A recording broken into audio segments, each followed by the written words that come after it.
Hi, in the next few minutes, I'm going to show you how to install WordPress on a small orange shared plan. This tutorial assumes that a small orange shared plan has already been set up. Let's start by navigating to www.asmallorange.com. Next, let's click on Support an Account Center in the top right-hand corner. Click Secure Login under the Manage Your Account section. Enter your credentials to log in. Next, let's click on Your Services. Locate your hosting plan and click View Details. Click Login to cPanel at the bottom of the page. Let's scroll down and find the App Installer section. From there, we can click on the WordPress icon.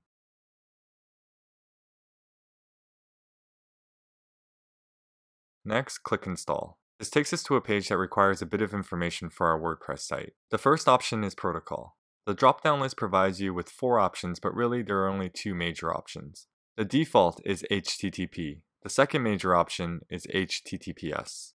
HTTP is the most commonly used protocol for websites. HTTPS is typically used on sites that submit sensitive data like username and password, or credit card details when making an online purchase. For this tutorial, we'll select HTTP.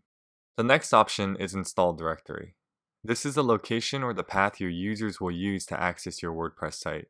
The default is WP. This means that your WordPress site is accessible at your domain/WP. For example, simplesetup.me/WP. For this tutorial, we want the root of our domain to point to the WordPress site. In other words, we want simplesetup.me to point to our WordPress site. To achieve this, we simply delete WP and leave this field blank. We'll leave the database settings alone and move on to site settings. Site name is the name of your site that users will see in the browser window or tab. I'll enter Simple Setup, but you'll want to enter the name for your site.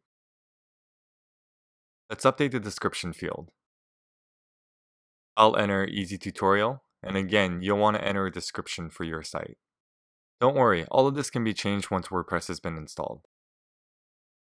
Moving on to the admin section. A default admin username and password is already provided. I highly recommend changing the username and password to something other than admin. I'm going to change my username to Chris and change my password as well.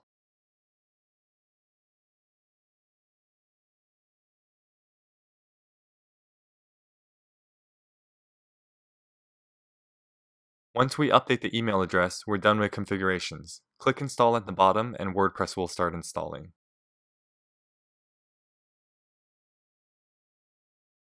Once the installation is complete, click on the link to your domain, in my case simplesetup.me.